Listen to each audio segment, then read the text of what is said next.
ABDM रो मुख्य उपादान गुड़िक उपरे आधारित एही मॉड्यूल को स्वागत। एही मॉड्यूल रे आपण एबीडीएम अभार प्रमुख उपादान गुड़िक विषय रे शिखि पारिबे।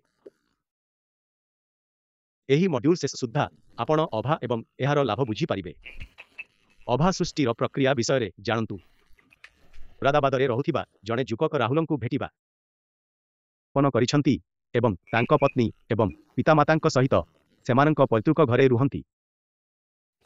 राहुल उपी एवं आधार जड़े उत्साही उपभोक्ता जहाँ कि भारत सरकार द्वारा आरंभ करा जाइथिबा एक बृहत कार्यक्रम जहाँ भारत उपरे परिवर्तनमूलक प्रभाव पकाइछि। छोट दोकान एवं विक्रेता माननकु सेमानंक सामग्री एवं सेवा पाई देय देबा पाई किपरि उपी व्यवहार करबाकू हेबो ताहा राहुल तांक पिता मातांकु सिखाइछंती। निज सहर रे राहुल देखिछंती जे किपरि आधार गरीब भारतीय एवं अति दुर्गम कोणरे रहुथिबा लोकंकु सेमानंक बैंक अकाउंट को सीधा सख सरकारी सबसिडी पाइबारे सक्षम करुछि। आसंतु प्रथमे अभा पछर धारणा एवं राहुलंक भली व्यक्ति माने किपरि एहार लाभ उठाई पारिबे ताहा बुझिबा। राहुल जेतेबेले एबीडीएम विषय जानिबाकू पाइले से एवं तांक परिवार सदस्य माने एबीडीएम रे किपरि अंशग्रहण करि पारिबे ताहा जानिबा पाई से प्रकृत रे उत्साहित थिले। से ए विषय रे जानिबा पाई तांको पारिवारिक चिकित्सक डॉक्टर रशीद को देखा करती।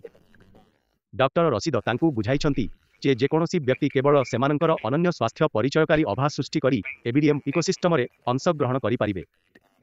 वास्तव में एबीडीएम रे जहाँ किछि घटे ताहा अभा को केंद्र करी जहाँ कि 14 अंक विशिष्ट एक अनन्य संख्या अटे। राहुल अभार धारणा को आकर्षणीय मने कले एवं एहा विषय रे अधिक जानिबाकू इच्छा कले। डॉक्टर रशीद राहुल को बुझाइछंती जे अभा एक बैंक अकाउंट परि कार्य करे। जेपरी एक बैंक अकाउंट आर्थिक कारोबार रेकर्ड करे एवं एक व्यक्तिगत आर्थिक इतिहास सृष्टि करे, अभा स्वास्थ्य कारोबार रेकर्ड करे एवं स्वास्थ्य इतिहास निर्माण रे सहाय्य करे। अभा स्वास्थ्य केंद्र एवं स्वास्थ्य सेवा पेशादार मानक मध्यरे जड़े व्यक्तिर स्वास्थ्य रेकर्ड को संयोग करे एवं व्यक्ति को इकोसिस्टम रे एहाकू विनिमय करबाकू अनुमति दिए। राहुल तांको अभा तैयारी करिबा परे से समस्त क्लिनिक, डाक्तरखाना, परीक्षागार एवं एपरिकी औषध दोकान रे तांको स्वास्थ्य रेकर्ड को लिंक करबाकू सक्षम हेबे। कोनोसी स्वास्थ्य सेवा पाइबा समय रे तांकू केवल तांको अभा किंबा अभा ठिकाना देबाकू पड़िबो। परीक्षागार टेस्ट किंबा डॉक्टरंक परिदर्शन पाई राहुलंक अभा किंबा अभा ठिकाना को संयोग करी एक नूतन एंट्री सृष्टि करा जिवो। राहुल तांको गोपनीयता को नहीं टिके भयभीत हेले एवं डॉक्टर रशीदंकू पचारिले जे तांकर समस्त स्वास्थ्य रेकर्ड केउठारे संरक्षित रहिबो। डॉक्टर रशीद तांकू बुझाइछंती जे एबीडीएम अधीन रे समस्त स्वास्थ्य रेकर्ड सृष्टिर उत्सरे संरक्षित होइथाय। उदाहरण स्वरूप परीक्षागार रिपोर्ट परीक्षागार पाखरे रहिथाय, प्रेस्क्रिप्शन डॉक्टर किंबा डाक्तरखाना रे रहिथाय। सम्मति परिचालक एक ऑनलाइन रेफरेंस माध्यम रे राहुलंक सहमति रे एभली रेकर्ड हासिल करिबाकू समर्थन करंती। रोगी माने सेमानंकर डिजिटल स्वास्थ्य रेकर्ड को हेल्थ लकर रे स्टोर करि पारिबे एवं आवश्यकता भित्ति रे एही रेकर्ड गुड़िक आक्सेस एवं विनिमय करि पारिबे।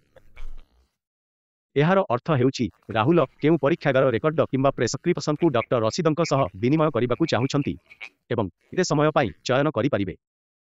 एबीडीएम रे निर्मित तथ्य गोपनीयता व्यवस्था रे राहुल एबे संतुष्ट अछंती। मु निश्चित जे आपण भाबुथिबे जे राहुल किंबा सेथिपाई कोनोसी व्यक्ति अभांकू किपरि सृष्टि करि पारिबे। आमे परवर्ती समय रे ए विषय रे आलोचना करिबाकू जाउछु। स्वयं पंजीकरण एवं हेल्प मोड द्वारा अभा सृष्टि करा जाई पारिबो। एठारे आमे सेल्फ रेजिस्ट्रेशन मोड माध्यम रे किपरि अभा सृष्टि करि पारिबा से विषय रे सिखिबा। सेल्फ रेजिस्ट्रेशन मोड रे एबीडीएम वेबसाइट किंबा कोनोसी एबीडीएम सक्षम परे आधार कार्ड किंबा ड्राइविंग लाइसेंस व्यवहार करी अभा सृष्टि करा जाई पारिबो। जणे व्यक्ति एबीडीएम वेबसाइट माध्यम रे 4टी सहज पदक्षेप रे आधार कार्ड व्यवहार करी अभा सृष्टि करि पारिबे। एबीडीएम वेबसाइट को जानतु एवं अभा बटन क्लिक करंतु। परवर्ती समय रे यूजिंग ड्राइविंग लाइसेंस किंबा यूजिंग ड्राइविंग लाइसेंस कोनोसी गोटे विकल्प चयन करंतु। यूजिंग आधार उपरे क्लिक करंतु एवं आपणक आधार नंबर दियंतु।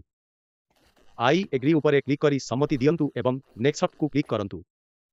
आपणकू आपणक आधार सह लिंक होइथिबा मोबाइल नंबर रे ओटीपी मिलिबो। एहा लेखंतु एवं नेक्स्ट को क्लिक करंतु। आधार प्रमाणीकरण परे निजर मोबाइल नंबर दियंतु एवं नेक्स्ट को क्लिक करंतु। आपण आधार फॉर्म रे पूर्वरु पूरण होइथिबा आपणक प्रोफाइल देखि पारिबे। आपणक अभा नंबर वर्तमान सृष्टि होइछि। वर्तमान ପରବର୍ତ୍ତୀ ପଦକ୍ଷେପ ହେଉଛି ଅଭା ଠିକଣା ଲିଙ୍କ କରିବା। ଅଭା ଠିକଣା ଏକ ଉପଭୋକ୍ତା ଆଇଡି ପରି ଠିକଣା ମନେ ରଖିବା ସହଜ ଅଟେ। ଏହା ଏବିଡିଏମ୍ ଭାରରେ ଏକ୍ସିଟ୍ ଫର୍ମାଟରେ ଉପଭୋକ୍ତା ଉତ୍ପନ୍ନ କିମ୍ବା ଡିଫଲ୍ଟ ଠିକଣା ଅଟେ। ଅଭା ଠିକଣା ପୂରଣ କରିବା ପରେ ସବମିଟ୍ ଉପରେ କ୍ଲିକ୍ କରନ୍ତୁ। ଅଭିନନ୍ଦନ, ତୁମ୍ଭେ ସଫଳତାର ସହ ତୁମର ଅଭା ସୃଷ୍ଟି କରିଛ। ଡାଉନଲୋଡ୍ ବଟନ୍ କ୍ଲିକ୍ କରି ଆପଣ ମଧ୍ୟ ଆପଣଙ୍କ ଅଭା ଡାଉନଲୋଡ୍ କରିପାରିବେ। ଡ୍ରାଇଭିଂ ଲାଇସେନ୍ସ କ୍ଷେତ୍ରରେ ଏକ ରେଫରେନ୍ସ ନମ୍ବର ସୃଷ୍ଟି କରାଯାଏ ଏବଂ ଅଭା ସୃଷ୍ଟି କରିବା ପାଇଁ ବ୍ୟକ୍ତିଙ୍କୁ ମୂଳ ଲାଇସେନ୍ସ ସହିତ ନିକଟସ୍ଥ ଏବିଡିଏମ୍ ସକ୍ଷମ ସୁବିଧାକୁ ଯିବାକୁ ପଡ଼ିଥାଏ। ବର୍ତ୍ତମାନ ଆସନ୍ତୁ ଜାଣିବା କିପରି ଏବିଡିଏମ୍ ସକ୍ଷମ ଆପ୍ ବ୍ୟବହାର କରି ଅଭା ସୃଷ୍ଟି କରିବେ। ପ୍ରଥମେ ଆପଣଙ୍କ ମୋବାଇଲ ଫୋନରେ ଆପ୍ ଷ୍ଟୋରରୁ ଆରୋଗ୍ୟ ସେତୁ ପରି ଏବିଡିଏମ୍ ସକ୍ଷମ ଆପ୍ ଡାଉନଲୋଡ୍ କରନ୍ତୁ। ଅଭା ନମ୍ବର ଏବଂ ଅଭା ଠିକଣା ସୃଷ୍ଟି କରିବାକୁ ରେଜିଷ୍ଟର ଉପରେ କ୍ଲିକ୍ କରନ୍ତୁ। ଏହାପରେ ନିଜର ଆଧାର ନମ୍ବର ଦିଅନ୍ତୁ ଏବଂ ଓଟିପି ଯାଞ୍ଚ କରନ୍ତୁ।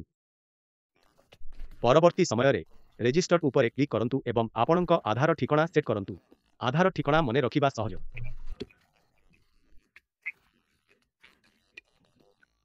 ପରବର୍ତ୍ତୀ ସମୟରେ ଏଗ୍ରି ଏଣ୍ଡ କଣ୍ଟିନ୍ୟୁ ଉପରେ କ୍ଲିକ୍ କରନ୍ତୁ। ଆପଣଙ୍କ ଆଧାର ସୃଷ୍ଟି ହୋଇଛି। ଆମେ ଅଭାର ସ୍ୱୟଂ ପଞ୍ଜୀକରଣର ଦୁଇଟି ପଦ୍ଧତି ଦେଖୁଛନ୍ତି। ହେଲ୍ପ ମୋଡ଼ରେ ଆପଣ କେବଳ ସରକାରୀ କିମ୍ବା ବେସରକାରୀ ଡାକ୍ତରଖାନା, ଗୋଷ୍ଠୀ ସ୍ୱାସ୍ଥ୍ୟ କେନ୍ଦ୍ର ଓ ସ୍ୱାସ୍ଥ୍ୟ ଏବଂ କଲ୍ୟାଣ କେନ୍ଦ୍ର ପରି ଏବିଡିଏମ୍ ସକ୍ଷମ କେନ୍ଦ୍ରକୁ ଯାଇପାରିବେ ଏବଂ କର୍ମଚାରୀମାନଙ୍କୁ ଅଭା ସୃଷ୍ଟି କରିବାରେ ସାହାଯ୍ୟ କରିବାକୁ ଅନୁରୋଧ କରିପାରିବେ। ଆମେ ଉଲ୍ଲେଖ କରିବାକୁ ଚାହୁଁଛୁ ଯେ ଜଣେ ବ୍ୟକ୍ତିଙ୍କର ଏକାଧିକ ଅଭା ଠିକଣା ରହିବା ସମ୍ଭବ, ଯାହା ନିର୍ଦ୍ଦିଷ୍ଟ ପରିସ୍ଥିତିରେ ଉପଯୋଗୀ ହୋଇପାରେ। ଆସନ୍ତୁ ଏହି ମଡ୍ୟୁଲରେ ଅନ୍ତର୍ଭୁକ୍ତ ପଏଣ୍ଟଗୁଡ଼ିକୁ ସଂକ୍ଷେପରେ ବୁଝିବା। ସ୍ୱାସ୍ଥ୍ୟ ରେକର୍ଡଗୁଡ଼ିକୁ ଲିଙ୍କ, ଆକ୍ସେସ୍ ଏବଂ ବିନିମୟ କରିବା ପାଇଁ ଅଭା ହେଉଛି ଏକ ଅନନ୍ୟ ସ୍ୱାସ୍ଥ୍ୟ ପରିଚାୟକ। ଅଭା ସୃଷ୍ଟି କରିବା ଏବଂ ଏବିଡିଏମ୍ର ଲାଭ ପାଇବା ଆରମ୍ଭ କରିବା ସହଜ ଅଟେ। ଏବିଡିଏମ୍ ବିଷୟରେ ଅଧିକ ସୂଚନା ପାଇଁ ଏବିଡିଏମ୍ ୱେବସାଇଟକୁ ଯାଆନ୍ତୁ ଏବଂ ଆମର ସୋସିଆଲ ମିଡିଆ ହ୍ୟାଣ୍ଡେଲରେ ଆମକୁ ଅନୁସରଣ କରନ୍ତୁ।